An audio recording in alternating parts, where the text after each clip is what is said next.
आज सुबह जब मार्केट ओपन हुआ तो सब कुछ सही चल रहा था। निफ्टी 12,000 क्रॉस कर चुका था, लेकिन दिन में 1 बजे के बाद जैसे ही बजाज फाइनेंस का रिजल्ट आया, मार्केट में पैनिक मच गया। बजाज फाइनेंस 4% गिरा और साथ ही मार्केट भी गिरा। लेकिन मार्केट क्लोज होने के जस्ट पहले अच्छी खासी रिकवरी आई, मार्केट में भी और बजाज फाइनेंस में भी। आज का बजाज फाइनेंस का और मार्केट का बिहेवियर ये बताता है कि जैसे ही रिजल्ट आया तो मार्केट में पैनिक मचा। मार्केट को लगा कि रिजल्ट बहुत बेकार आया है, लेकिन जब बाद में डिटेल में स्टडी किया गया तो मार्केट को पता चला कि नहीं, रिजल्ट स्टेबल है, कोई पैनिक की बात नहीं है। इसीलिए मार्केट क्लोज होने के जस्ट पहले अच्छी खासी रिकवरी आई। इसीलिए मैंने आपको यहाँ पे रिजल्ट की हाईलाइट दिखाई है और साथ ही इस वीडियो में कमेंट्स बताए हैं मैनेजमेंट के कि उनकी क्या स्ट्रेटजी है और जो अभी रिजल्ट आया है उसका क्या रीजन है। रेवेन्यू का अगर हम देखते हैं तो लास्ट ईयर सितंबर में था 6,322 करोड़, जो कि अब बढ़ के हो गया है 6,516 करोड़। यही जून के क्वार्टर में था 6,648 करोड़। तो जून के क्वार्टर से कम रेवेन्यू जनरेट हुआ इस बार, और लास्ट ईयर के कंपैरिजन में रेवेन्यू ज्यादा जनरेट हुआ है। जब हम प्रोविजन को देखें तो लास्ट ईयर था 594 करोड़ का प्रोविजन, इस बार है 1700 करोड़ का प्रोविजन। तो प्रोविजन लगभग 3 गुना बढ़ गया है। एक्सपेंसेस हम देखते हैं तो पिछले साल से तो ज्यादा है एक्सपेंसेस, लेकिन अगर हम लास्ट क्वार्टर से कंपेयर करें तो एक्सपेंसेस कम हुए हैं। लास्ट क्वार्टर था 5340 करोड़, जबकि इस क्वार्टर में एक्सपेंसेस है 5217 करोड़ के। फाइनली जब हम प्रॉफिट आफ्टर टैक्स देखते हैं तो लास्ट ईयर के कंपैरिजन में डिक्लाइन आ रहा है 35.94% का, जबकि लास्ट क्वार्टर से जब हम कंपेयर करते हैं तो हमारा प्रॉफिट लगभग सेम ही है, उतना ही है, केवल 0.26% की ग्रोथ आई है बस।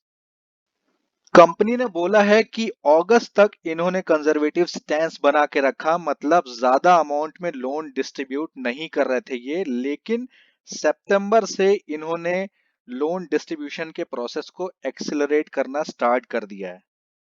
इस क्वार्टर टू के ड्यूरेशन में जो एग्जिस्टिंग कस्टमर थे बजाज फाइनेंस के, उन्होंने कंट्रीब्यूट किया है 66% ऑफ न्यू लोन बुक के लिए।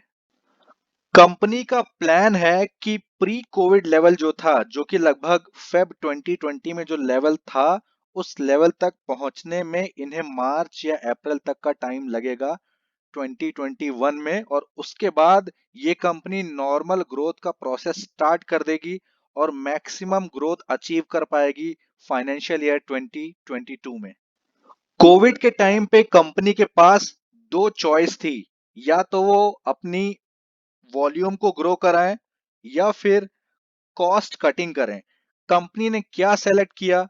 कॉस्ट कटिंग करना सेलेक्ट किया। देखिए, अगर वॉल्यूम को ग्रो कराते तो वहां पे बाद में कंपनी को प्रॉब्लम हो सकती थी। मतलब ये है कि जो वो लोन का साइज है वो बढ़ा देते, वो इन्होंने नहीं किया।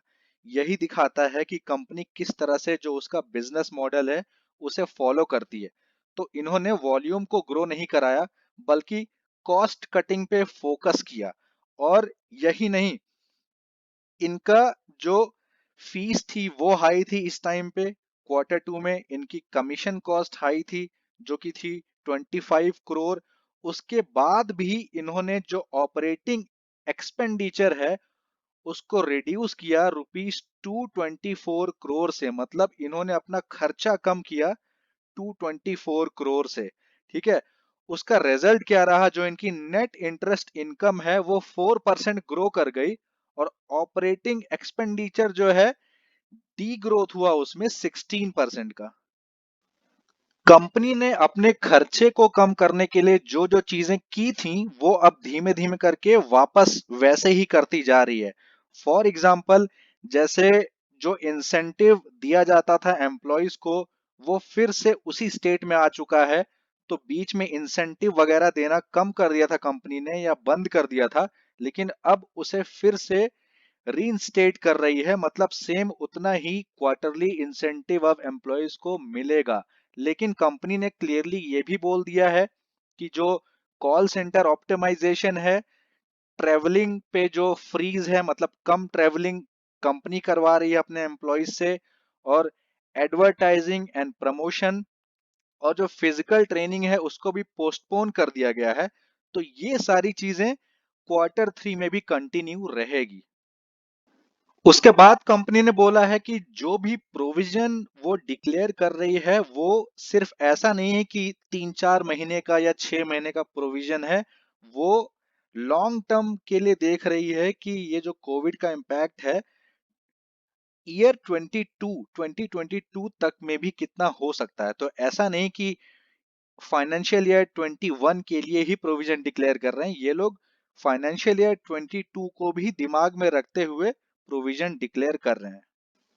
सबसे बढ़िया चीज है कि जून के क्वार्टर में जो मोराटोरियम बुक थी वो थी 15.7% की, लेकिन सितंबर के क्वार्टर में अब वो गिर के लगभग हाफ हो चुकी है और हो गई है 8% की। जो मोराटोरियम की लोन बुक है उससे जो इंटरेस्ट मिलना है, कंपनी ने उस इंटरेस्ट को कंसीडर नहीं किया है और रिवर्स कर दिया है।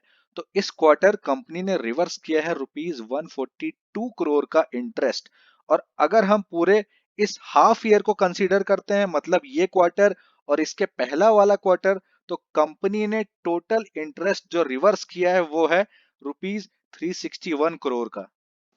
सुप्रीम कोर्ट ने ऑर्डर दिया है कि 31 अगस्त तक जिन अकाउंट्स को एनपीए कंसीडर नहीं किया गया था, डिक्लेयर नहीं किया गया था, उन्हें अभी भी डिक्लेयर ना किया जाए जब तक फर्दर ऑर्डर्स ना आ जाएं।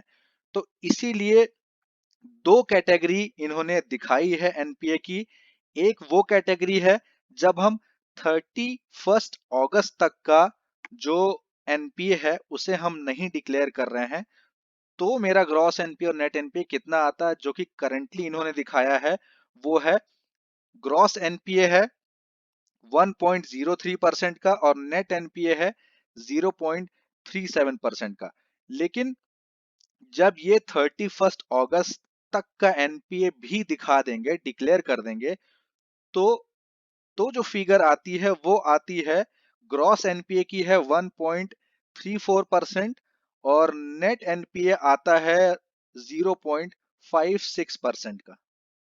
तो देखिए यही सब होती है मैनेजमेंट की क्वालिटी। इन्होंने क्लियरली सब कुछ बता दिया कि जो एनपीए अभी डिक्लेयर नहीं किए गए, अगर उन्हें भी डिक्लेयर किया जाएगा फ्यूचर में, तो कितना ग्रॉस एनपीए हो जाएगा और कितना नेट एनपीए हो जाएगा। दूसरा पॉइंट आप ये क्लियरली देख सकते हैं कि इन्होंने जो मोराटोरियम का लोन है उससे जो इंटरेस्ट आता है उसे भी रिवर्स कर दिया है।